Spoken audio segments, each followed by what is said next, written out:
বৌদি। উমা, ল্যাংচা ঠাকুর পুজে গরম গরম চপ খাবে? চপ দেবো?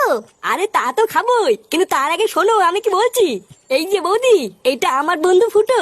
তুমি বলেছিলে না তোমার দোকানে একটা ছেলের দরকার, তা আমার এই বন্ধুই তোমার দোকানে আজকের থেকে কাজ করবে।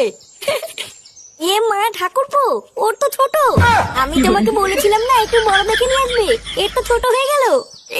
নানা বৌদি, ওর বাইরে থেকে দেখে এরকম মনে হয়, ওর কিন্তু ছোট না। হ্যাঁ হ্যাঁ বাড়া, আমার ছোট না। ও তাই? আচ্ছা ঠিক আছে, তুমি কালকের থেকে কাজে চলে এসো। আর হ্যাঁ, একদিনও বাদ দেবে না কিন্তু। নানা বৌদি, বাদ দেবো কেন? তুমি দোকান না খুললেও আমি চলে আসবো।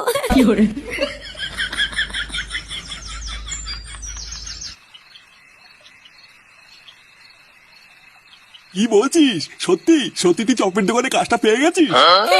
হ্যাঁ গো বাবা, আমি সত্যি কাজটা পেয়ে গেছি। আর জানো, চপের দোকানে ওরে ভিড়, মনে হচ্ছে পুরো গ্রামটাই যেন চপ খেতে এসছে। আর আমাকে দেখার সাথে সাথেই বৌদির খুব পছন্দ হয়েছে, বললো কাল থেকেই কাজে চলে এসো।